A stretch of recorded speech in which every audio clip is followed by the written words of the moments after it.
Am I audible?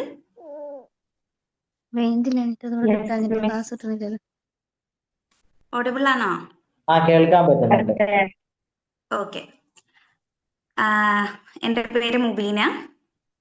Social science ആണ് ഞാൻ എടുക്കുന്നത്. അപ്പം നമ്മൾ ഇന്ന് കുറച്ച് PYQs ചെയ്യാനാണ് ഉദ്ദേശിക്കുന്നത്.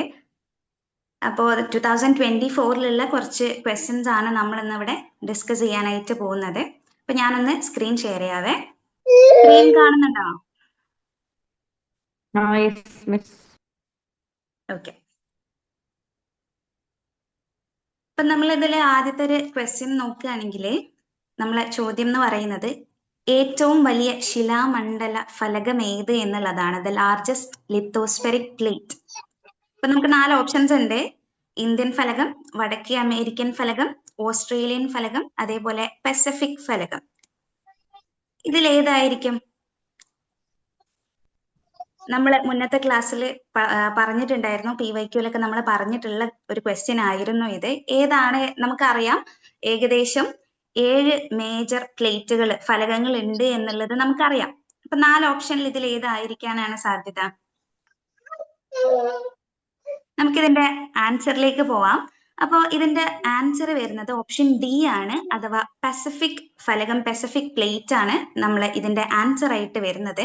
അതായത് നമുക്ക് മേജർ ആയിട്ട് 7 പ്ലേറ്റുകളാണ് ഉള്ളത്. അതിൽ ഏറ്റവും വലിയ പ്ലേറ്റ് എന്ന് പറയുന്നത് നമ്മുടെ ഈ ഒരു പസഫിക് പ്ലേറ്റ് ആണ്. ഇനി ഏറ്റവും ചെറിയ ഫലകം ഏതാണെന്ന് ചോദിച്ചിട്ടുണ്ടെങ്കിൽ നമ്മുടെ ദക്ഷിണ അമേരിക്കൻ പ്ലേറ്റ് ആണ് ഏറ്റവും ചെറുതായിട്ട്. നമ്മുടെ ഈ 7 എണ്ണത്തിൽ ചെറുത് ഏറ്റവും ഇതാണ്. പിന്നെയുള്ള മറ്റ് 7 ഉണ്ടെന്ന് നമ്മൾ പറഞ്ഞു. അപ്പൊ മറ്റുള്ളത് ഏതൊക്കെയാണെന്ന് ചോദിച്ചിട്ടുണ്ടെങ്കിൽ ഒന്ന് വടക്കേ അമേരിക്കൻ പ്ലേറ്റ് ഉണ്ട്, അതേപോലെ യൂറേഷ്യൻ പ്ലേറ്റ് ഉണ്ട്, അതേപോലെ ഇൻഡോ ഓസ്ട്രേലിയൻ പ്ലേറ്റും, അതേപോലെ അന്റാർട്ടിക് പ്ലേറ്റ്. 7 എണ്ണമാണ് നമുക്ക് എന്ത് ചെയ്യുന്നത്, കാണാനായിട്ട് സാധിക്കുന്നത്. അപ്പൊ അതിൽ ഏറ്റവും വലുത് ചോദിച്ചിട്ടുണ്ടെങ്കിൽ പസഫിക് ആണ്, ഏറ്റവും ചെറുത് ദക്ഷിണ അമേരിക്കൻ പ്ലേറ്റ് ആണ് വരുന്നത്. ഇനി നമുക്ക് നെക്സ്റ്റ് ക്വസ്റ്റ്യൻ പോവാം. അതായത് ക്വസ്റ്റ്യൻ എന്താണെന്ന് വായിച്ചു നോക്കിയേ. ഒരേ അളവിൽ മേഘാവൃതമായ സ്ഥലങ്ങളെ തമ്മിൽ യോജിപ്പിച്ച് വരയ്ക്കുന്ന സാങ്കല്പിക രേഖ ഏതാണെന്നാണ് ചോദ്യം. അപ്പോ നമുക്കറിയാം ഇതില് കൊടുത്തിട്ടുണ്ട് ഐസോ ബാർ ഉണ്ട്, ഐസോഗ്രാം ഉണ്ട്, ഐസോ തേം ആണ് ഈ ഒരു ഇംഗ്ലീഷ് ക്വസ്റ്റ്യനിലുള്ള ഐസോ തേം ആണ് പറയുന്നത്. അതേപോലെ ഐസോ നെഫ്, അതേപോലെ ഐസോ ഹൈറ്റ്. ഇങ്ങനെ ക്വസ്റ്റ്യൻ ഓപ്ഷൻസ് ആണ് നമുക്ക് കാണാൻ പറ്റുന്നത്. അപ്പൊ നമ്മള് മുന്നത്തെ ജോഗ്രഫി ക്ലാസ്സുകളിലൊക്കെ ഈ ഐസോ ബാറിനെ കുറിച്ചിട്ടും ഐസോ തേമിനെ കുറിച്ചിട്ടും നമ്മൾ കേട്ടിട്ടുണ്ടാവും. കാരണം ഐസോ ബാർ എന്ന് പറയുന്ന സമയത്ത് നമുക്കറിയാം നമ്മുടെ എന്താണ് ഓരോ മർദ്ദം പല സ്ഥലങ്ങളിലും വ്യത്യാസപ്പെട്ട് കിടക്കും. അപ്പോ വ്യത്യസ്ത മർദ്ദങ്ങളായിരിക്കും ഓരോ സ്ഥലങ്ങളിലും ഉണ്ടാവുക. അപ്പൊ ഒരേ മർദ്ദം വരുന്ന സ്ഥലങ്ങളെ കൂട്ടി യോജിപ്പിച്ചിട്ട് നമ്മൾ ഇതേപോലെ ഇങ്ങനെ വരയ്ക്കുകയാണെന്നുണ്ടെങ്കിൽ അതിനെ നമ്മൾ ഐസോ ബാർ എന്നാ പറയാ. ഇവിടെ ഇപ്പം നല്ല ഒരു പ്രഷറാണ്, ഹൈ പ്രഷർ ആണെന്നുണ്ടെങ്കിൽ H ഇൻഡിക്കേറ്റ് ചെയ്യും. ഇനി വേറൊരു സ്ഥലത്ത് നമുക്ക് ഇപ്പൊ L എന്നാണെങ്കിൽ ലോ പ്രഷർ ആണെന്നൊക്കെ, അതായത് ഒരേ മർദ്ദമേഖല വരുന്ന സ്ഥലങ്ങളെ കൂട്ടി യോജിപ്പിച്ചാണ് നമ്മൾ എന്ത് വരയ്ക്കുന്നത്, ഐസോ ബാർ വരയ്ക്കുന്നത്. ഐസോ തേം നമ്മൾ മുന്നത്തെ ക്ലാസ്സിൽ പഠിച്ചിട്ടുണ്ട്. എന്താണ്? ഒരേ താപനില വരുന്ന സ്ഥലങ്ങളിൽ ആണെന്നുണ്ടെങ്കിൽ അവിടെ നമ്മൾ ഐസോ തേം, അതായത് ഒരേ താപനില വരുന്ന സ്ഥലങ്ങളെ സമതാപരേഖകൾ എന്നാണ് നമ്മൾ മലയാളത്തിൽ പറയാം. അപ്പോ നമ്മളോട് ചോദിച്ചിട്ടുള്ളത് എന്താണ്? ഒരേ അളവില് മേഘാവൃതമായ സ്ഥലങ്ങളെ തമ്മിൽ യോജിപ്പിച്ച് വരയ്ക്കുന്ന സാങ്കല്പിക രേഖ ഏതാണെന്നാണ് ചോദ്യം. അപ്പോ നമുക്ക് ആൻസറിലേക്ക് പോവാം. അതായത് നമ്മള് ഇവിടെ കൊടുത്തിട്ടുണ്ട് ഐസോ ബാറുകൾ കൊടുത്തിട്ടുണ്ട്, അതേപോലെ തന്നെ ഐസോ തെർമുകളും കൊടുത്തിട്ടുണ്ട്. ഇനി നമുക്ക് 2 എണ്ണമാണ് അറിയേണ്ടത്. ഒന്നെന്താണ്? ഒരേ അളവില് മഴ ലഭിക്കുന്ന സ്ഥലങ്ങളെ ഭൂപടത്തില് യോജിപ്പിച്ചിരിക്കുന്ന സാങ്കല്പിക രേഖയാണെന്ത്? ഐസോ ഹൈറ്റ് എന്ന് പറയുന്നത്. അല്ലെ? ഇവിടെ നമ്മളെ ഓപ്ഷൻ ഡി ഐസോ ഹൈറ്റ് ആണ്.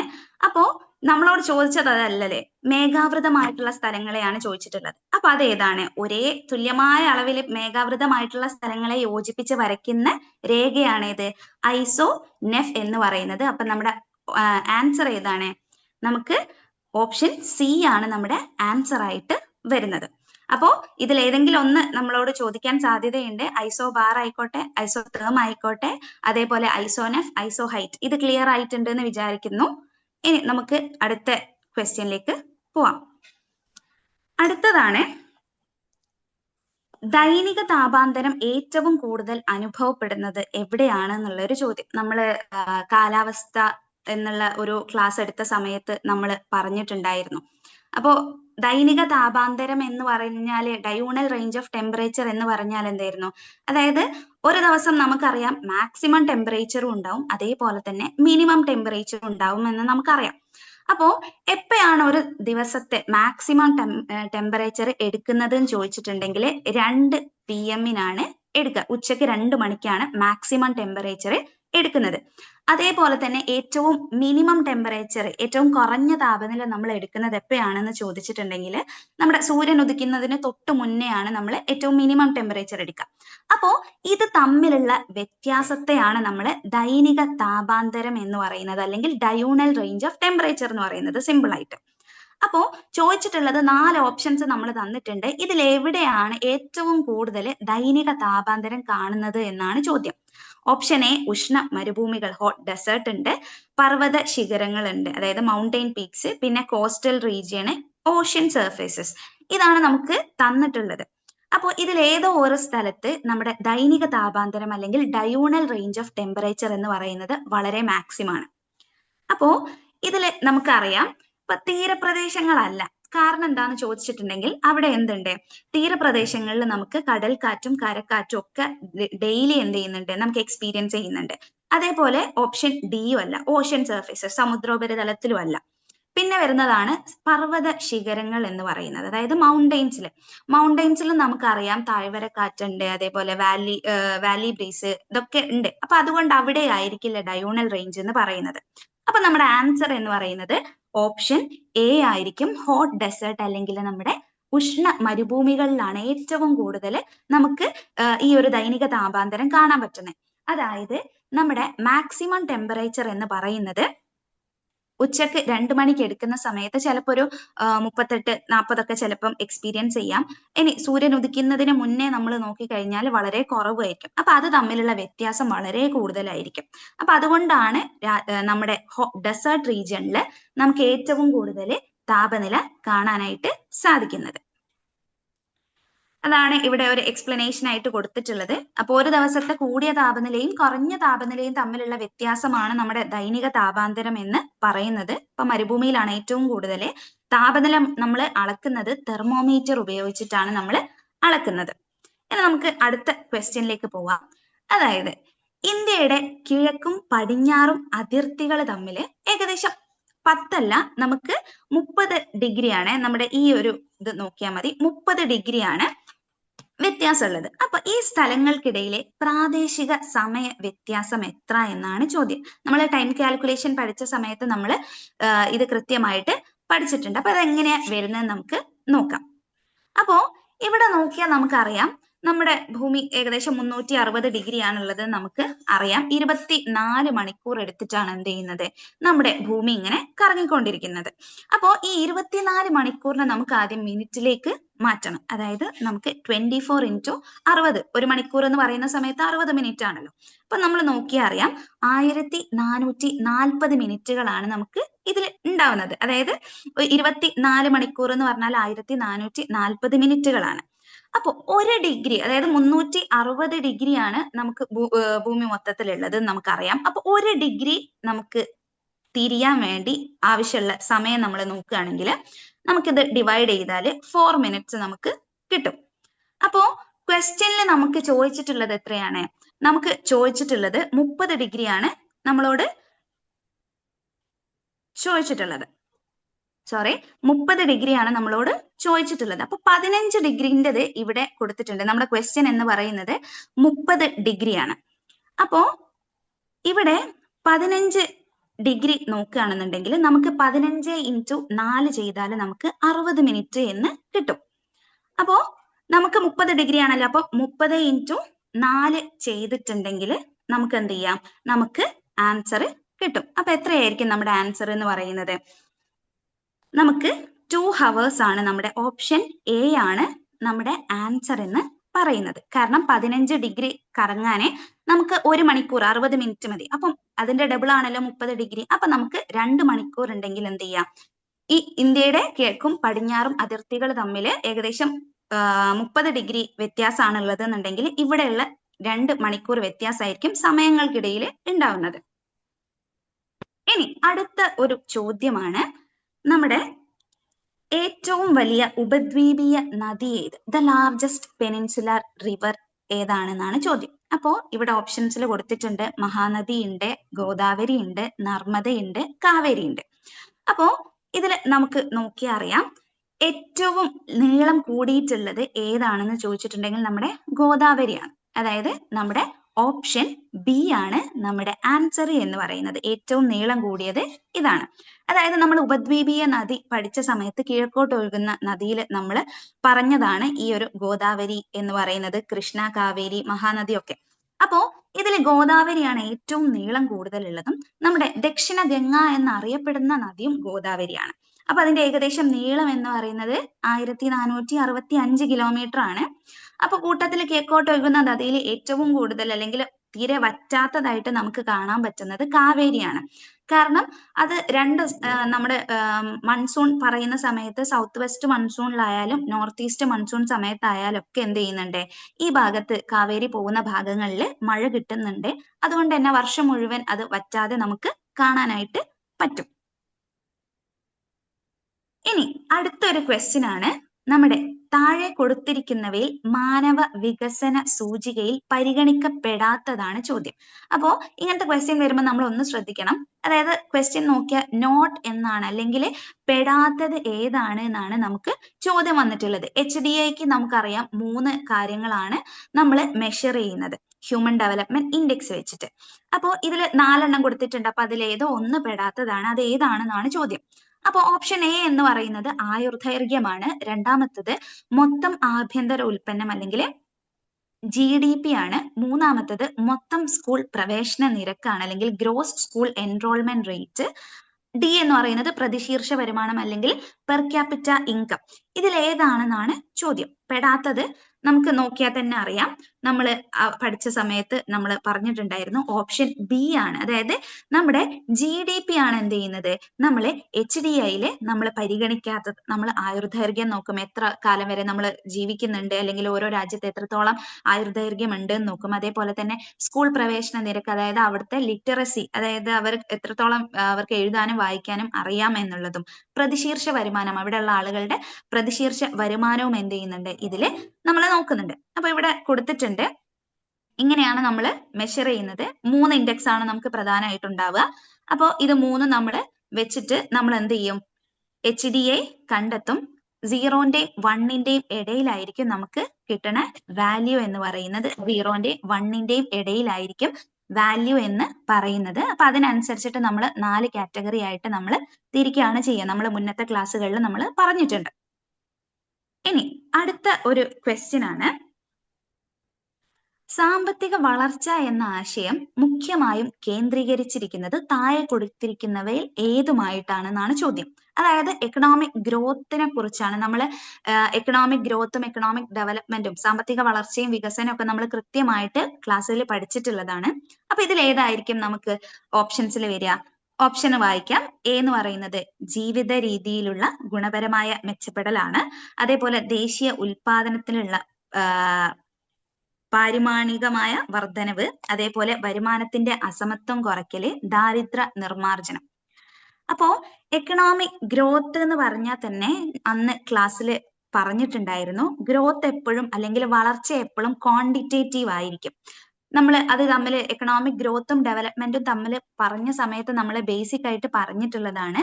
അതായത് വളർച്ച എപ്പോഴും നമുക്ക് എന്തായിരിക്കും, ക്വാണ്ടിറ്റേറ്റീവ് ആയിരിക്കും, നമുക്ക് അളക്കാൻ വേണ്ടി പറ്റും.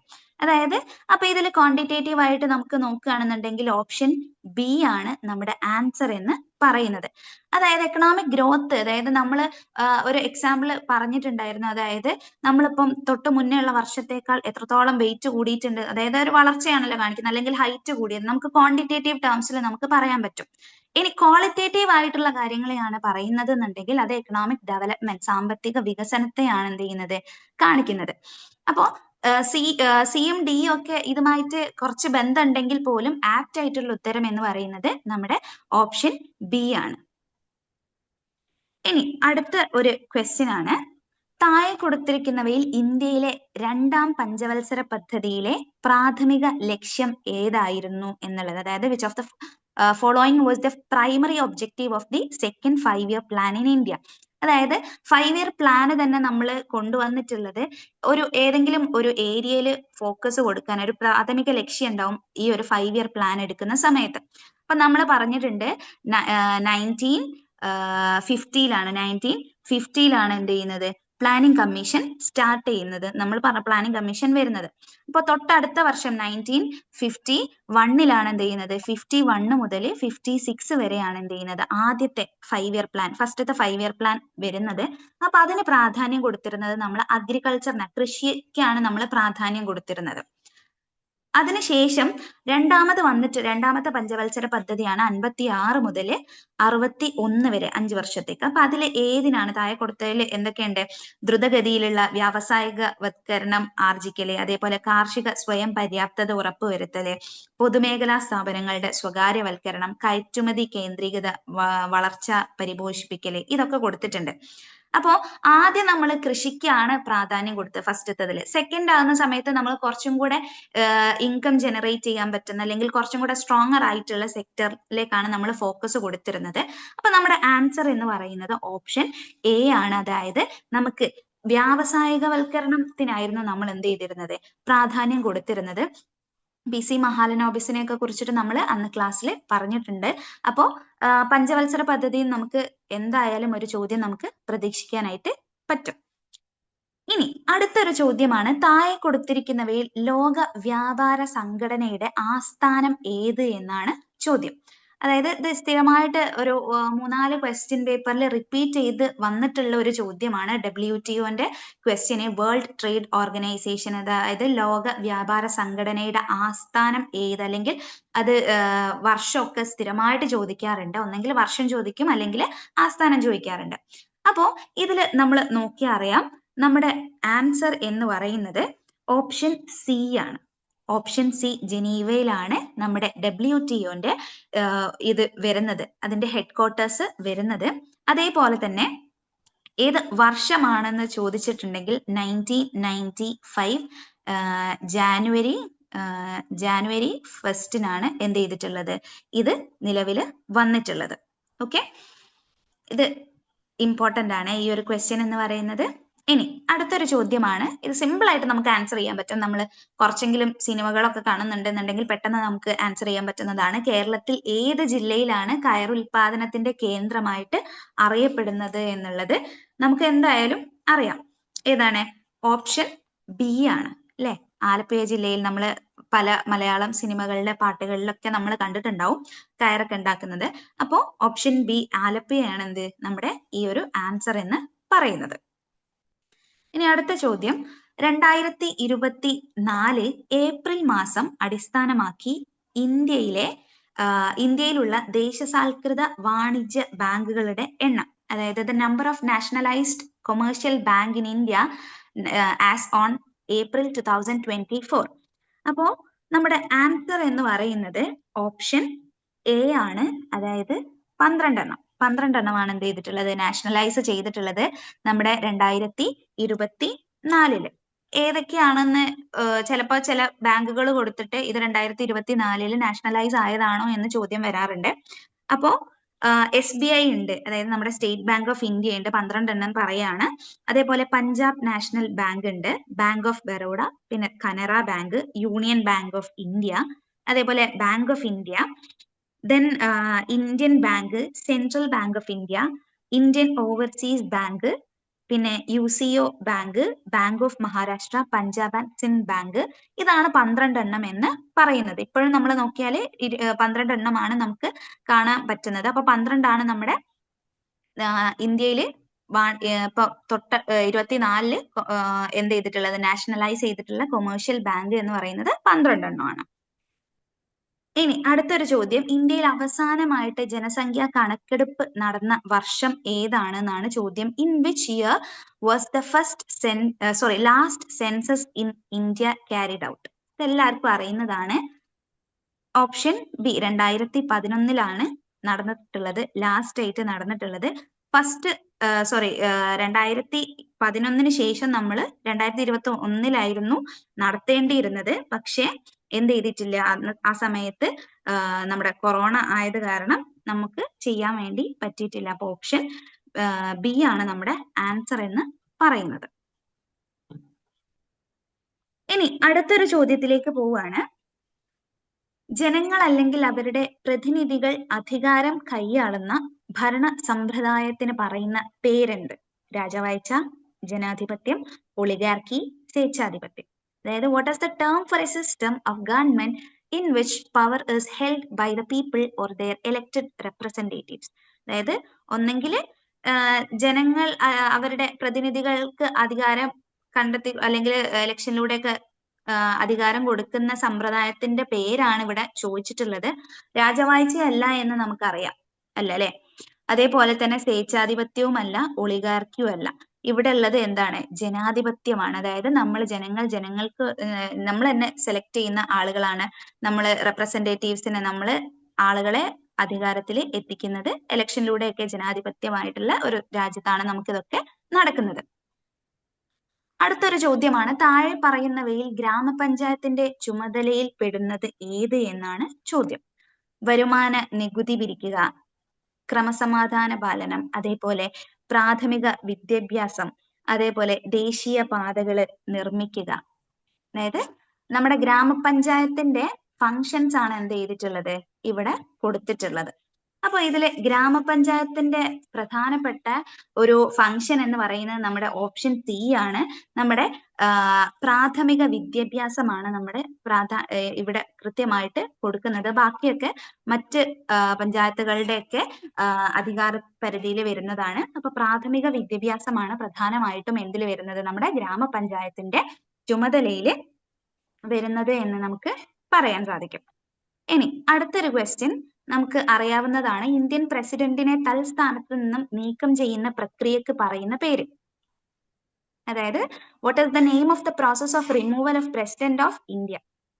അതായത് നമുക്ക് പെട്ടെന്നൊന്നും നമുക്ക് പ്രസിഡന്റിനെ അങ്ങനെ മാറ്റാനൊന്നും പറ്റില്ല. അത് വലിയൊരു പ്രോസസ്സാണ്. അപ്പൊ ആ ഒരു പ്രക്രിയക്ക് അല്ലെങ്കിൽ ആ പ്രോസസ്സിന് പറയുന്ന പേരാണ് അവിശ്വാസ പ്രമേയമാണോ, ശ്രദ്ധ കാണിക്കലാണോ, കൂറുമാറ്റ നിരോധനമാണോ, അല്ലെങ്കിൽ ഇംപീച്ച്മെന്റ് ആണോ എന്നുള്ളതാണ് ക്വസ്റ്റ്യൻ. അപ്പോ പ്രസിഡന്റിനെ റിമൂവ് ചെയ്യുന്ന പ്രോസസ്സിന് പറയുന്ന പേര് നമ്മൾ നോക്കി അറിയാം. ഏതാണ്? ഓപ്ഷൻ ഡി ആണ്. ഇംപീച്ച്മെന്റിനെയാണ്, അല്ലെങ്കിൽ ഇംപീച്ച്മെന്റിലൂടെ മാത്രമേ നമുക്ക് എന്ത് ചെയ്യാൻ പറ്റുള്ളൂ, നമ്മുടെ ഇന്ത്യയിലെ പ്രസിഡന്റിനെ നമുക്ക് നീക്കം ചെയ്യാനായിട്ട്, ആ സ്ഥാനത്ത് നിന്ന് നമുക്ക് മാറ്റാനായിട്ട് പറ്റുള്ളൂ. അത് വളരെ എന്താ പറയാ, നമുക്ക് അങ്ങനെ പെട്ടെന്നൊന്നും ചെയ്യാൻ പറ്റുന്ന ഒരു പ്രോസസ് അല്ല. അപ്പൊ ഇംപീച്ച്മെന്റിലൂടെ മാത്രമേ നമുക്ക് എന്ത് ചെയ്യാൻ പറ്റുള്ളൂ, ഇവരെ നീക്കം ചെയ്യാനായിട്ട് സാധിക്കുള്ളൂ. ഇനി അടുത്ത ഒരു ക്വസ്റ്റ്യൻ ആണ്, താഴെ പറയുന്നവയിൽ സുപ്രീം കോടതിയുടെ അധികാരത്തിൽ പെടുന്നത് which of the following is A power of the supreme court of India. അതായത് സുപ്രീം കോർട്ടിന്റെ ഒരു പവർ അല്ലെങ്കിൽ അതിന്റെ അധികാരം ഏതാണെന്നാണ് ക്വസ്റ്റ്യൻ. നമ്മൾ ഗവൺമെന്റിനെ കുറിച്ച് പറഞ്ഞ സമയത്ത് നമ്മൾ പറഞ്ഞിട്ടുണ്ടായിരുന്നു ഗവൺമെന്റിന് 3 വിഭാഗങ്ങൾ ഉണ്ട് എന്ന് നമ്മൾ പറഞ്ഞിട്ടുണ്ടായിരുന്നു. നമുക്ക് എക്സിക്യൂട്ടീവ് ഉണ്ട്, ലെജിസ്ലേച്ചർ ഉണ്ട്, ജുഡീഷ്യറി ഉണ്ട് എന്നൊക്കെ നമ്മൾ പറഞ്ഞു. അപ്പോൾ ഈ ജുഡീഷ്യറിയുടെ ഏറ്റവും അപ്പെക്സ് ആയിട്ട് വരുന്ന അതല്ലെങ്കിൽ ഏറ്റവും മുകളിൽ വരുന്ന കോടതികളിൽ ഏറ്റവും മുകളിൽ വരുന്ന കോടതിയാണ് നമ്മുടെ സുപ്രീം കോടതി എന്ന് നമുക്ക് അറിയാം. അപ്പോ താഴെ കൊടുത്തതിൽ ഇപ്പൊ ഏതാണ് നമ്മുടെ സുപ്രീം കോടതിയുടെ അധികാരം എന്ന് നോക്കുകയാണെങ്കിൽ നിയമം നിർമ്മിക്കലല്ല, അത് അവരുടെ ഡ്യൂട്ടി അല്ല, അല്ലെ? അതേപോലെ തന്നെ നികുതി ചുമത്തുന്നതും അവരല്ല. പിന്നെ ഭരണഘടന ഭേദഗതി ചെയ്യുന്നതും അതിനേക്കാൾ അവർക്ക് ഏറ്റവും കൂടുതൽ ഇവിടെ ആപ്റ്റ് ആയിട്ടുള്ള ഉത്തരം എന്ന് പറയുന്നത് ഓപ്ഷൻ സി ആണ്. ടു ഇന്റർപ്രറ്റ് ലോസ്, അല്ലെങ്കിൽ നിയമം വ്യാഖ്യാനിക്കുന്നവരാണ് ആര്, നമ്മുടെ സുപ്രീം കോടതി എന്ന് പറയുന്നത്. അതായത് ജുഡീഷ്യറി ആണല്ലോ ഇൻഡിപെൻഡന്റ് ആയിട്ടുള്ള വളരെ സ്വതന്ത്രരായിട്ടുള്ള ഒരു വിഭാഗമാണ് നമ്മുടെ കോടതികൾ എന്ന് പറയുന്നത്. അപ്പൊ അവരാണ് നിയമങ്ങളെ എന്ത് ചെയ്യുന്നത്, വ്യാഖ്യാനിക്കുന്നത്. നിയമങ്ങൾ ഉണ്ടാക്കുന്നതൊക്കെ മറ്റാളുകളാണ്. ഇനി നമുക്ക് അടുത്തൊരു ക്വസ്റ്റ്യനിലേക്ക് പോവാം. അതായത് ഒരു ലോകസഭാ അംഗമാകുന്നതിനുള്ള ഏറ്റവും കുറഞ്ഞ പ്രായ പരിധി എത്രയാണെന്നാണ് ചോദ്യം. What is the minimum age required to become a member of Lok Sabha? അപ്പോ ലോക്സഭയില് 25 വയസ്സുണ്ട്, 23 വയസ്സ് കൊടുത്തിട്ടുണ്ട്, 27, 30 ഒക്കെ കൊടുത്തിട്ടുണ്ട്. അപ്പോ ലോക്സഭ എന്ന് പറയുന്ന സമയത്ത് ഏറ്റവും കുറഞ്ഞ പ്രായം എന്ന് പറയുന്നത് 25 വയസ്സാണ്. ലോകസഭയാണെങ്കിൽ 25 വയസ്സാണ്. ഇനി നമ്മുടെ രാജ്യസഭയാണെങ്കിൽ എത്രയാണ്? 30 വയസ്സാണ്. അപ്പൊ 25 വയസ്സാണെങ്കിൽ അത് ലോകസഭയിലേക്ക് അംഗമാകുന്നതിനുള്ള പ്രായപരിധിയാണ്, കുറഞ്ഞ പ്രായപരിധിയാണ്. ഇനി 30 വയസ്സാണെങ്കിൽ രാജ്യസഭയുടെ ഏറ്റവും കുറഞ്ഞ പ്രായപരിധിയാണ് 30 വയസ്സ് എന്ന് പറയുന്നത്. ഇനി അടുത്തൊരു ചോദ്യമാണ്, ഇന്ത്യയിൽ സംസ്ഥാന മന്ത്രിസഭയുടെ അധ്യക്ഷൻ ആരാണ് എന്നാണ് ചോദ്യം. Who is the chairman of the council of ministers of the state government in India? അതായത് സംസ്ഥാന മന്ത്രിസഭയുടെ, ഓരോ സംസ്ഥാനത്തെയും മന്ത്രിസഭകൾ ഉണ്ടാവും. അപ്പൊ ആ മന്ത്രിസഭയുടെ അധ്യക്ഷൻ ആരാണ് ഇന്ത്യയിൽ എന്നാണ് നമ്മളോട് ചോദിച്ചിട്ടുള്ളത്. അപ്പോ ആരായിരിക്കും? നമുക്കറിയാം ഇതിൽ ആരായിരിക്കും? സംസ്ഥാനത്തെ മന്ത്രിസഭയുടെ അധ്യക്ഷനാണ്. ഇവിടെ അധ്യക്ഷൻ വരുന്നത് നമ്മുടെ ഓപ്ഷൻ എ ആണ്, നമ്മുടെ മുഖ്യമന്ത്രിക്കാണ്, അല്ലെങ്കിൽ ചീഫ് മിനിസ്റ്ററിനാണ് എന്തുള്ളത്? നമ്മുടെ സ്റ്റേറ്റ് ഗവൺമെന്റിന്റെ അല്ലെങ്കിൽ നമ്മുടെ സംസ്ഥാന മന്ത്രിസഭയുടെ അധ്യക്ഷൻ എന്ന് പറയുന്നത് നമ്മുടെ മുഖ്യമന്ത്രി ആയിരിക്കും.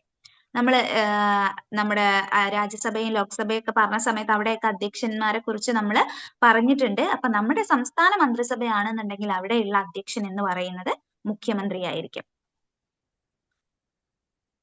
ഇനി അടുത്തൊരു ക്വസ്റ്റ്യൻ ആണ്, നമ്മുടെ ഇന്ത്യൻ ഭരണഘടനയിലെ എത്ര അനുച്ഛേദമാണ് നിയമത്തിന്റെ മുൻപിൽ എല്ലാവരും സമന്മാരാണെന്ന് ഉറപ്പ് നൽകുന്നത്? Which article of the Indian Constitution guarantee the right to equality before the law? അതായത് നമ്മൾ ഫണ്ടമെന്റൽ റൈറ്റ്സ്, മൗലികാവകാശങ്ങൾ പഠിച്ച സമയത്ത് അതിൽ പറഞ്ഞിട്ടുണ്ടായിരുന്നു നമുക്ക് കൃത്യമായിട്ട് 6 മൗലികാവകാശങ്ങളുണ്ട്. അവയ്ക്ക് ഓരോന്നിനും കൃത്യമായിട്ടുള്ള ആർട്ടിക്കിൾ എത്ര മുതൽ എത്ര വരെയാണെന്ന് നമ്മൾ പറഞ്ഞിട്ടുണ്ടായിരുന്നു. അപ്പൊ ഇവിടെ ചോദിച്ചിട്ടുള്ള ചോദ്യം എന്ന് പറയുന്നത് എന്താണ്? നമ്മുടെ നിയമത്തിന് മുന്നിൽ എല്ലാവരും സമന്മാരാണ് എന്ന് ഉറപ്പ് നൽകുന്ന നമ്മുടെ ഇന്ത്യൻ ഭരണഘടനയിലെ അനുച്ഛേദം ഏതാണ് എന്നാണ് ചോദിച്ചിട്ടുള്ളത്. അപ്പൊ ഇവിടെ കൊടുത്തിട്ടുണ്ട്, നമുക്ക് 6 ഫണ്ടമെന്റൽ റൈറ്റ്സ് അല്ലെങ്കിൽ മൗലികാവകാശങ്ങളാണ് ഉള്ളത്. ഒന്ന് നമ്മുടെ സമത്വത്തിനുള്ള അവകാശമാണ്, അതായത് ആർട്ടിക്കിൾ 14 മുതൽ 18 വരെയാണ് അത് വരുന്നത്. ഇനി സ്വാതന്ത്ര്യത്തിനുള്ള അവകാശമാണെന്നുണ്ടെങ്കിൽ ആർട്ടിക്കിൾ 19 മുതൽ 22 വരെയാണ് വരുന്നത്. ഇനി ചൂഷണത്തിനെതിരെയുള്ള അവകാശങ്ങൾ, അതായത് നമ്മൾ ആരെങ്കിലും ചൂഷണം ചെയ്യാണ്, അല്ലെങ്കിൽ കുട്ടികളെയൊക്കെ ചൂഷണം ചെയ്യാണ്, ബാലവേലയൊക്കെ വരികയാണെന്നുണ്ടെങ്കിൽ അതൊക്കെ വരുന്നത് എത്രയാണ്? ആർട്ടിക്കിൾ 23 മുതൽ 24 വരെയാണ്. ഇനി മതവിശ്വാസത്തിനുള്ള അവകാശം നോക്കുകയാണെങ്കിൽ ആർട്ടിക്കിൾ 25 മുതൽ 28 വരെയാണ്. കാരണം നമുക്കറിയാം ഇന്ത്യക്ക് പ്രത്യേകമായിട്ട് മതമില്ല. ഇന്ത്യയിലുള്ള ഏതൊരാൾക്കും ഏത് മതം വിശ്വസിക്കാനും ഇനി വിശ്വസിക്കാതിരിക്കാനും ഒക്കെയുള്ള അവകാശമുണ്ട്. അത് പ്രൊവൈഡ് ചെയ്യുന്നത് ആർട്ടിക്കിൾ 25 മുതൽ 28 വരെയാണ്. ഇനി അടുത്തതാണ് സാംസ്കാരികവും വിദ്യാഭ്യാസപരവുമായിട്ടുള്ള അവകാശങ്ങൾ. ആർട്ടിക്കിൾ 29 മുതൽ 30 വരെയാണ് അതിന്റെ ആർട്ടിക്കിൾ വരുന്നത്. ഇനി ഏറ്റവും അവസാനമായിട്ട് നമ്മൾ ഈ പറഞ്ഞിട്ടുള്ള 5 മൗലികാവകാശങ്ങൾ നമുക്ക് നിഷേധിക്കപ്പെടുകയാണ് എന്നുണ്ടെങ്കിൽ നമുക്ക് അതിനുള്ള പരിഹാരം കാണുന്നതിനുള്ള അവകാശമാണ് ഏറ്റവും അവസാനത്തത്, ആർട്ടിക്കിൾ 32. അപ്പോ നമ്മളോട് ചോദിച്ചിട്ടുള്ള ക്വസ്റ്റ്യൻ എന്താണ്?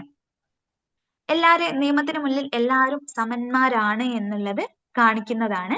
അപ്പോ നമ്മുടെ ആൻസർ എന്ന് പറയുന്നത് ഓപ്ഷൻ ഡി ആണ്. ആർട്ടിക്കിൾ 14 അനുച്ഛേദം 14 ആണ് ഏത് നമുക്ക് കൃത്യമായിട്ട് കറക്റ്റ് ആയിട്ട് പ്രൊവൈഡ് ചെയ്യുന്നത്. അതായത് നമുക്കറിയാം, നമ്മൾ തൊട്ട് മുന്നേ പറഞ്ഞിട്ടുണ്ട് 14 മുതൽ 18 വരെ ഉണ്ട് നമ്മൾ പറഞ്ഞു. അപ്പോ 14 ആണ് കറക്റ്റ് ആയിട്ട് എന്ത് ചെയ്യുന്നത്? Right to equality before law guarantee ചെയ്യുന്നത്. ഇനി 15 നോക്കുകയാണെന്നുണ്ടെങ്കിൽ പ്രൊഹിബിഷൻ ഓഫ് ഡിസ്ക്രിമിനേഷൻ ആണ്. നമുക്ക് ഡിസ്ക്രിമിനേഷൻ എന്നൊന്നും നമുക്ക് പ്രൊഹിബിറ്റ് ചെയ്യുന്ന ഒരു ആർട്ടിക്കിൾ ആണ്. ഇനി 16-ാമത്തെ എന്ന് പറഞ്ഞാൽ നമ്മുടെ പബ്ലിക് എംപ്ലോയ്മെന്റ് ഉണ്ടാവുമല്ലോ, അതിലൊക്കെ എല്ലാവർക്കും ഈക്വൽ ഓപ്പർച്യൂണിറ്റി പ്രൊവൈഡ് ചെയ്യുന്നതിനുള്ള റൈറ്റ് ആണ്. ആർട്ടിക്കിൾ 17 എന്ന് പറയുന്നത് അബോളിഷൻ ഓഫ് അൺടച്ചബിലിറ്റി, അതായത് നമ്മുടെ തൊട്ടുകൂടായ്മ നമ്മൾ നിയമപരമായിട്ട് അബോളിഷ് ചെയ്തിട്ടുള്ളത് ആർട്ടിക്കിൾ 17 അതേപോലെ ആർട്ടിക്കിൾ 18 എന്ന് പറയുന്ന സമയത്ത് അബോളിഷൻ ഓഫ് ടൈറ്റിൽസ്, അതായത് നമ്മൾ ആർക്കെങ്കിലും ഇങ്ങനെ സ്ഥാനപ്പേരുകളൊക്കെ കൊടുക്കില്ല, അതിന്റെ അത് നമ്മൾ അബോളിഷ് ചെയ്യുന്നതാണ് ആർട്ടിക്കിൾ 18. അപ്പോ 14 മുതൽ 18 വരെ നമുക്ക് ഈ ഒരു റൈറ്റ് ടു ഈക്വാലിറ്റി പ്രൊവൈഡ് ചെയ്യുന്നുണ്ടെങ്കിലും ഇവിടെ ബിഫോർ ലോ, നിയമത്തിന് മുന്നിൽ എല്ലാവരും സമന്മാരാണ് എന്ന് പറയുന്നത് ആർട്ടിക്കിൾ 14 കേട്ടോ, മാറിപ്പോവാൻ പാടില്ല. അപ്പോ ഇനി 15ഓ 16 ചോദിച്ചാൽ 15 എന്ന് പറയുന്ന സമയത്ത് ഡിസ്ക്രിമിനേഷനെ പ്രൊഹിബിറ്റ് ചെയ്യുന്നുണ്ട്. 16 പബ്ലിക് എംപ്ലോയ്മെന്റിൽ എല്ലാവർക്കും ഈക്വൽ ഓപ്പർച്യൂണിറ്റി പ്രൊവൈഡ് ചെയ്യുന്നുണ്ട്. 17 എന്ന് പറയുന്ന സമയത്ത് അൺടച്ചബിലിറ്റി അബോളിഷ് ചെയ്തിട്ടുള്ളതാണ്. 18 എന്ന് പറയുന്നത് അബോളിഷൻ ഓഫ് ടൈറ്റിൽസ്, നമുക്കുള്ള ടൈറ്റിൽസ് ഒക്കെ നമ്മൾ ഒഴിവാക്കിയിട്ടുള്ളതാണ് അതിൽ. ഇനി അടുത്തൊരു ചോദ്യമാണ്, കേന്ദ്ര ഗവൺമെന്റിന് നിയമനിർമ്മാണം നടത്താൻ കഴിയുന്ന വിഷയങ്ങൾ ഉൾപ്പെട്ട പട്ടികക്ക് പറയുന്ന പേരെന്ത്? What is the name of the list that contains subjects on which the center can make the laws? അതായത് നമ്മൾ പറഞ്ഞിട്ടുണ്ടായിരുന്നു, ഇന്ത്യ എന്ന് പറയുന്നത് ഒരു ഫെഡറൽ സ്റ്റേറ്റ് ആണ്, അല്ലെങ്കിൽ ഫെഡറൽ സിസ്റ്റം ആണ് നമ്മൾ ഫോളോ ചെയ്യുന്നത്. അതായത് നമുക്ക് സെൻട്രലിലും നമുക്ക് പവേഴ്സ് ഉണ്ട്, സ്റ്റേറ്റിലും പവേഴ്സ് ഉണ്ട്. ഇനി ഇവർ രണ്ടുപേരും കൂടെ കൂടിയിട്ടും ഇവർക്ക് പവേഴ്സ് ഉണ്ട്, ചില കാര്യങ്ങളിൽ പവേഴ്സ് ഉണ്ട്. അപ്പോ നമ്മളോട് ചോദിച്ചിട്ടുള്ളത് എന്താണ്? സെന്ററിന് അല്ലെങ്കിൽ നമ്മുടെ കേന്ദ്ര ഗവൺമെന്റിന് നിയമനിർമ്മാണം നടത്താൻ കഴിയുന്ന വിഷയങ്ങൾക്ക് ഒരു ലിസ്റ്റ് കൊടുത്തിട്ടുണ്ട്. അപ്പോ അതേത് ലിസ്റ്റ് ആണെന്നാണ് നമ്മളോട് ചോദിച്ചിട്ടുള്ളത്. അപ്പോ ഇതിൽ 4 ഓപ്ഷൻസ് കൊടുത്തിട്ടുണ്ട്. സ്റ്റേറ്റ് ലിസ്റ്റ് ഉണ്ട്, യൂണിയൻ ലിസ്റ്റ് ഉണ്ട്, കൺകറന്റ് ലിസ്റ്റ് ഉണ്ട്, അവശിഷ്ടാധികാരങ്ങൾ എന്ന് പറയും. അതായത് അപ്പോ ഈ 4 എണ്ണ കൊടുത്തത്. അപ്പൊ നമുക്കറിയാം കേന്ദ്ര ഗവൺമെന്റ് അല്ലെങ്കിൽ നമ്മുടെ സെൻട്രൽ ലെവലില് നമുക്ക് ലോ മേക്ക് ചെയ്യാനുള്ള കുറച്ച് ലിസ്റ്റുകളാണ്. അപ്പൊ അതിന്റെ ആൻസർ എന്ന് പറയുന്നത് ഏതായിരിക്കും? നമ്മുടെ ഓപ്ഷൻ ബി ആയിരിക്കും, യൂണിയൻ ലിസ്റ്റ് ആണ്. നമ്മുടെ സംസ്ഥാനങ്ങൾക്ക് ചില വിഷയങ്ങൾ കൊടുത്തിട്ടുണ്ട് നിയമനിർമ്മാണം നടത്താൻ വേണ്ടിയിട്ടൊക്കെ, അതാണ് നമ്മുടെ സ്റ്റേറ്റ് ലിസ്റ്റ് എന്ന് പറയുന്നത്. ഇനി സംസ്ഥാന ഗവൺമെന്റിനും അതേപോലെ തന്നെ സെൻട്രൽ ഗവൺമെന്റിനൊക്കെ ഒരേപോലെ എന്താ പറയാ തീരുമാനങ്ങൾ എടുക്കാൻ കഴിയുന്ന ഒരു ലിസ്റ്റ് ആണ് ഇത്, നമ്മുടെ കൺകറന്റ് ലിസ്റ്റ് എന്ന് പറയുന്നത്. ഇത് മൂന്നും വളരെ പ്രധാനപ്പെട്ടതാണ്. അപ്പോ സെൻട്രൽ ലെവലിലാണെങ്കിൽ അത് യൂണിയൻ ലിസ്റ്റ് ആണ്, സംസ്ഥാന തലത്തിലാണെങ്കിൽ അത് സ്റ്റേറ്റ് ലിസ്റ്റ് ആണ്. ഇവർക്ക് രണ്ടുപേർക്കും ഒരേപോലെ അധികാരം ഉള്ളതാണെന്നുണ്ടെങ്കിൽ അത് ഏതാണ്? കൺകറന്റ് ലിസ്റ്റിലാണ് വരുന്നത്. ഇനി അടുത്തൊരു ചോദ്യമാണ്, അതായത് നമ്മുടെ സോഷ്യൽ സയൻസിന്റെ പെഡഗോജി ഭാഗത്തുനിന്ന് വരുന്ന ഒരു ക്വസ്റ്റ്യൻ ആണ്. ആൺപെൺകുട്ടികളിൽ കൗമാരത്തിന്റെ ആരംഭത്തില് കാണുന്ന പ്രകടമായ ശാരീരിക മാറ്റങ്ങൾ എന്തുമായി ബന്ധപ്പെട്ടിരിക്കുന്നു? അതായത് വൈജ്ഞാനികം, ആന്തരിക ഘടനാപരം, ജൈവികം, വികാരപരം. അതായത് the beginning of adolescence is marked by the physical changes in girls and boys associated with cognitive, physiological, biological, emotional. അതായത് ശരിക്കും ഇതിന്റെ ആൻസർ നമുക്ക് സി ആയിട്ടാണ്, ബയോളജിക്കൽ എന്നാണ് നമുക്ക് തോന്നുന്നത്. പക്ഷെ ഈ ഒരു ക്വസ്റ്റ്യൻ ക്യാൻസൽ ചെയ്തിട്ടുള്ളൊരു ക്വസ്റ്റ്യൻ ആണ്. അപ്പോ ഇത് എന്താ പറയാ, ബയോളജിക്കൽ ഓപ്ഷൻ സി ആയിരുന്നു ആൻസർ വന്നിട്ടുണ്ടായിരുന്നു, പക്ഷെ ഇത് ക്യാൻസൽ ആയി പോയിട്ടുള്ള ക്വസ്റ്റ്യൻ ആണ്. ഇനി അടുത്തൊരു ചോദ്യമാണ്. ഇങ്ങനത്തെ ചോദ്യങ്ങളൊക്കെ നമുക്ക് സിമ്പിൾ ആയിട്ട് ആൻസർ ചെയ്യാനായിട്ട് പറ്റുന്നതേ ഉള്ളൂ. അപ്പോ സ്കിറ്റ് മത്സരത്തിലേക്ക് ഒരു അധ്യാപിക ആൺകുട്ടികളെ മാത്രം തിരഞ്ഞെടുക്കും. ഇതിലുള്ള നിങ്ങളുടെ അഭിപ്രായം എന്ത്? A teacher selects only boy students for skit competition. What's your opinion about it? അതായത് ഒരു സ്കിറ്റ് നടത്തുന്ന സമയത്ത് അധ്യാപിക ആൺകുട്ടികളെ മാത്രമേ തിരഞ്ഞെടുക്കുന്നുള്ളൂ. അപ്പൊ നമ്മുടെ അഭിപ്രായം, ഇതിനോട് നമ്മുടെ അഭിപ്രായം എന്താണ് എന്നാണ് ചോദിച്ചിട്ടുള്ളത്. നമ്മൾ ആ സ്ഥാനത്താണെങ്കിൽ നമ്മൾ ഇതിൽ ഏതായിരിക്കും ചെയ്യുക എന്നുള്ളത്, അല്ലെങ്കിൽ നമ്മുടെ അഭിപ്രായം എന്തായിരിക്കും എന്നുള്ളതാണ് ചോദ്യം. എന്ന് പറയുന്നത് യാഥാർത്ഥ്യബോധ സമീപനം, റിയലിസ്റ്റിക് അപ്രോച്ച് ആണെന്ന്. രണ്ടാമത്തത് ലിംഗ വിവേചനമാണ്, ജെൻഡർ ബയാസ് ആണ്. 3 ജനാധിപത്യ തെരഞ്ഞെടുപ്പാണ്. അതേപോലെ 4മത്തത് പ്രായോഗിക തെരഞ്ഞെടുപ്പാണ്. അപ്പോ നമുക്ക് എന്തായാലും അറിയാം ഇതൊരു റിയലിസ്റ്റിക് അപ്രോച്ച് അല്ല. അതേപോലെ ജനാധിപത്യപരമായിട്ടാണോ തെരഞ്ഞെടുപ്പ് നടത്തുന്നത്? അല്ല, കാരണം ആൺകുട്ടികളെ മാത്രമേ സെലക്ട് ചെയ്യുന്നുള്ളൂ. അതേപോലെ ഒരു പ്രാക്ടിക്കൽ സെലക്ഷൻ അല്ല, അതായത് ഒരു പ്രായോഗിക തെരഞ്ഞെടുപ്പ് അല്ല. അപ്പൊ ഇവിടെ കാണുന്നത്, നമ്മുടെ അഭിപ്രായത്തിൽ ഇവിടെ കാണുന്നത് എന്താണ്? ഒരു ജെൻഡർ ബയാസ് ആണ്, അല്ലെങ്കിൽ ലിംഗ വിവേചനമാണ് നമുക്ക് എന്ത് ചെയ്യുന്നത്, കാണാനായിട്ട് സാധിക്കുന്നത്. അപ്പോ നമ്മൾ ചെയ്യുന്ന സമയത്ത് ആൺകുട്ടികളെ മാത്രം എടുത്താൽ പോരാ, നമ്മൾ എന്ത് ചെയ്യണം?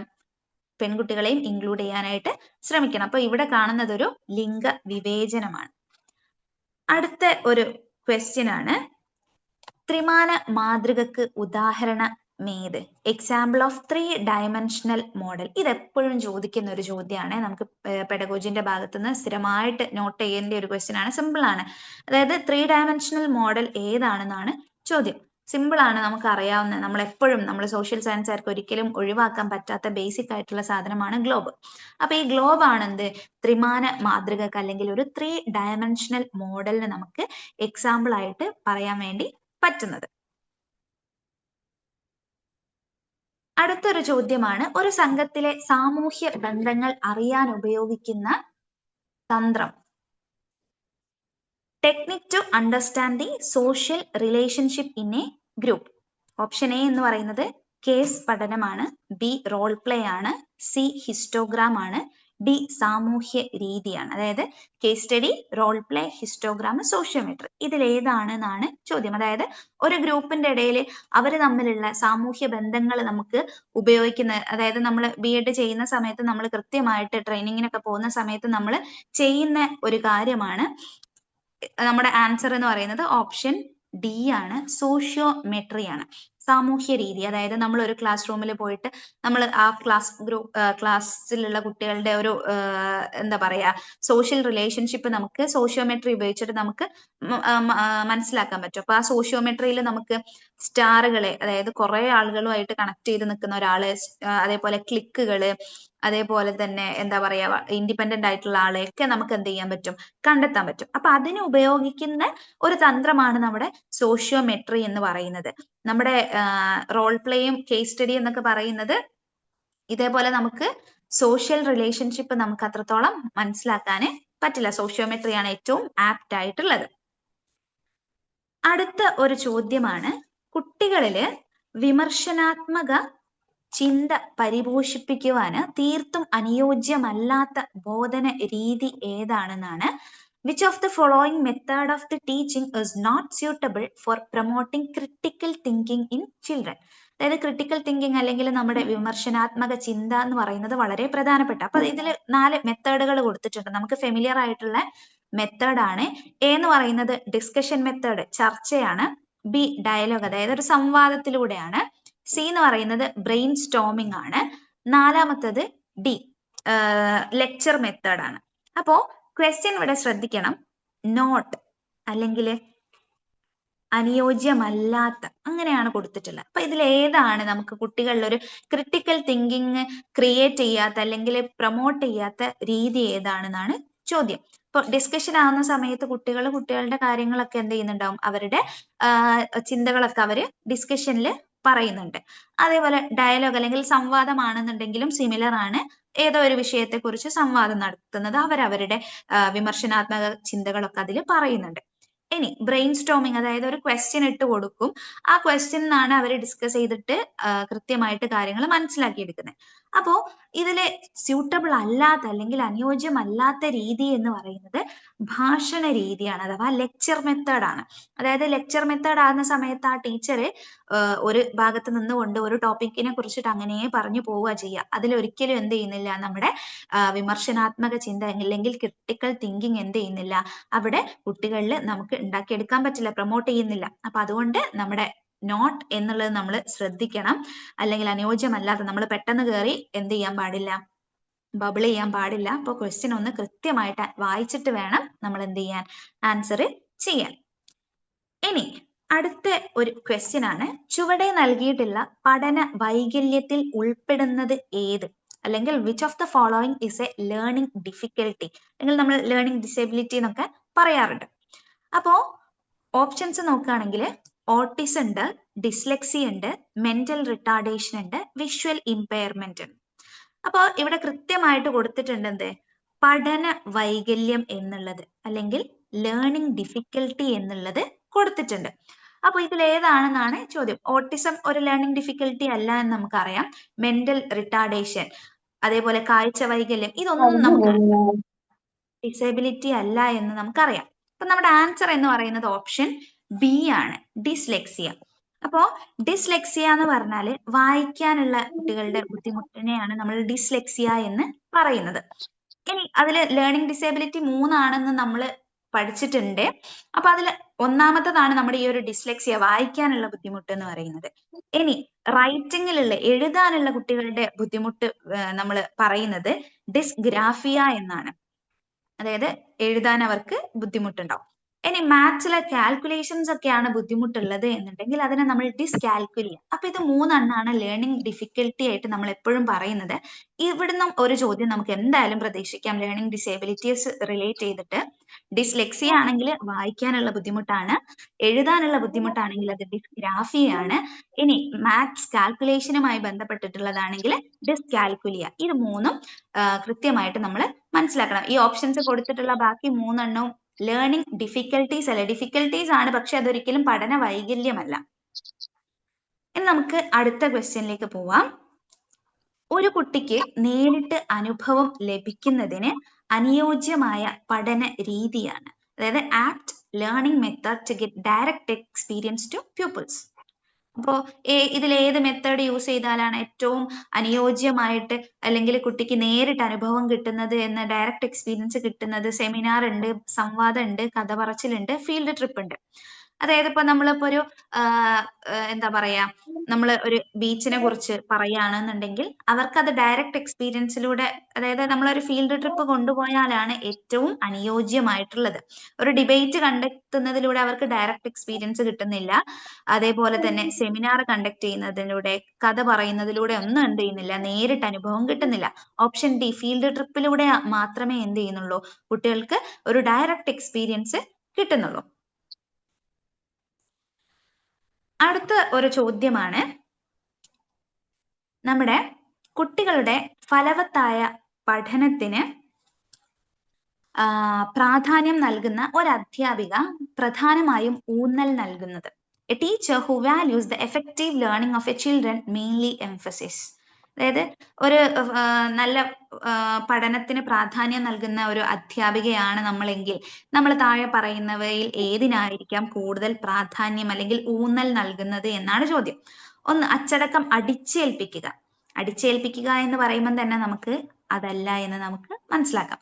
അടുത്തത്, മൂല്യ നിർണയത്തിന് കൂടുതൽ പ്രാധാന്യം നൽകുക. അതായത് എപ്പോഴും നമ്മൾ ഇവാലുവേഷൻ, ഇവരെ ഇവാലുവേറ്റ് ചെയ്തുകൊണ്ടേയിരിക്കും, അതിന് കൂടുതൽ പ്രാധാന്യം കൊടുക്കുകയാണെങ്കിൽ അതല്ല. അടുത്തതാണ്, അനുകൂല പഠനാന്തരീക്ഷം സജ്ജമാക്കുക, അല്ലെങ്കിൽ to provide appropriate learning environment. അപ്പൊ ശരിക്കും ഒരു നല്ലൊരു ടീച്ചർ ആണെന്നുണ്ടെങ്കിൽ നമ്മൾ ഏറ്റവും കൂടുതൽ പ്രാധാന്യം കൊടുത്തിരിക്കേണ്ടത് ഒരു നല്ലൊരു എൻവിറോൺമെന്റ് നമുക്ക് ക്രിയേറ്റ് ചെയ്ത് കൊടുക്കുക എന്നുള്ളതാണ്. അതേപോലെ ഓപ്ഷൻ ഡി നോക്കുകയാണെങ്കിൽ നമുക്ക് കുട്ടികൾക്ക് സ്വാതന്ത്ര്യം അനുവദിക്കുക, അതായത് കൂടുതൽ സ്വാതന്ത്ര്യം കൊടുക്കുന്നതും പ്രശ്നമാണെന്ന് നമുക്കറിയാം. അപ്പൊ നമ്മളെ കൊണ്ട് പറ്റുന്നത് ഏറ്റവും നന്നായിട്ട് നമുക്ക് അവർക്കൊരു പഠനാന്തരീക്ഷം സജ്ജമാക്കുക എന്നുള്ളതാണ് ഏറ്റവും ബേസിക് ആയിട്ട് നമുക്ക് ചെയ്യാൻ വേണ്ടി പറ്റുന്നത്. ഇനി അടുത്ത അവസാന ഭാഗത്തേക്ക് പോവുകയാണ്. അപ്പൊ അടുത്തൊരു ചോദ്യമാണ്, അധ്യാപന നൈപുണ്യവുമായി യോജിച്ചു പോകാത്ത പ്രവർത്തനം ഏത്? Among the activities which is not in tune with the teacher competency. ഇവിടെയും നോട്ട് ചെയ്യണം, ഇവിടെ നോട്ട് എന്നാണ്, യോജിച്ച് പോകാത്തതാണ്. അതായത് ഒരു അധ്യാപകന്റെ ഒരു ടീച്ചർ കോമ്പിറ്റൻസിയുമായിട്ട് എന്താ പറയാ, യോജിച്ചു പോവാത്തത് ഏതാണെന്നാണ് ചോദ്യം. മാർഗദർശനം നൽകൽ, ഗൈഡൻസ് കൊടുക്കുക, തെറ്റ് കണ്ടുപിടിക്കല്, ഫൈൻഡിങ് ഔട്ട് മിസ്റ്റേക്സ്, ആഖ്യാനം നൽകല്, ഗിവിങ് എക്സ്പ്ലനേഷൻ ഓർ ഇന്റർപ്രിട്ടേഷൻ. അടുത്തത് കൈത്താങ് നൽകൽ. അതായത് ഒരു ടീച്ചർ കോമ്പിറ്റൻസിക്ക് ഏറ്റവും വേണ്ട ഒരു കാര്യമാണെന്ത്, നമ്മുടെ സ്കഫോൾഡിങ് എന്ന് പറയുന്നത്, അല്ലെ? നമ്മൾ എപ്പോഴും കുട്ടികൾക്ക് ഒരു കൈത്താങ് നൽകിക്കൊണ്ടേയിരിക്കണം, ഒരു സ്കഫോൾഡിങ് ചെയ്ത് അവരെ മുന്നോട്ട് കൊണ്ടുവരാൻ ശ്രമിക്കണം.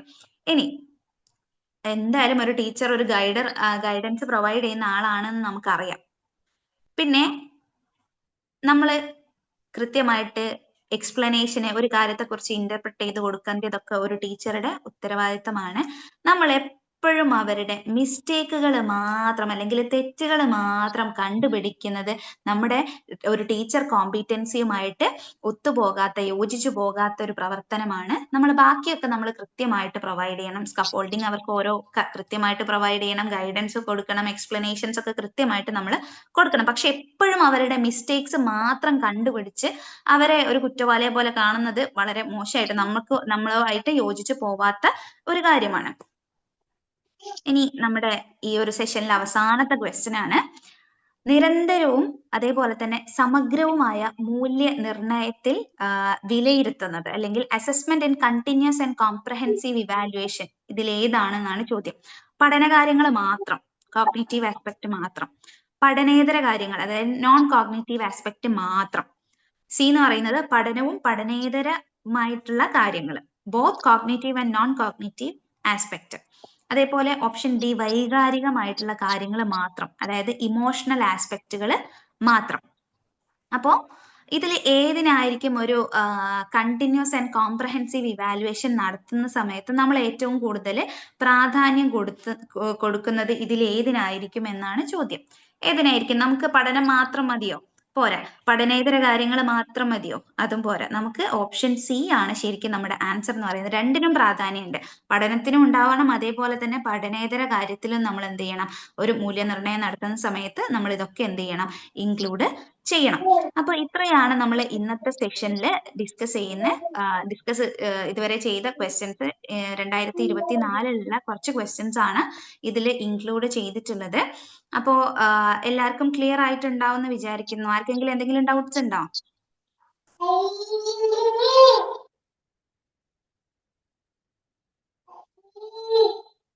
ആർക്കെങ്കിലും ഡൗട്ട്സ് ഉണ്ടോ?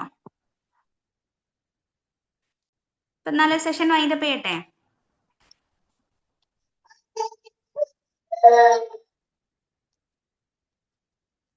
ഓക്കെ, അങ്ങനെയാണെന്നുണ്ടെങ്കിൽ ക്ലിയർ ആയിട്ടുണ്ടെന്ന് വിചാരിക്കുന്നു. അപ്പൊ നമുക്ക് മറ്റൊരു PYQ ആയിട്ട് നമുക്ക് തൊട്ടടുത്തൊരു ക്ലാസ്സിൽ കാണാം കേട്ടോ. അപ്പോൾ താങ്ക് യു.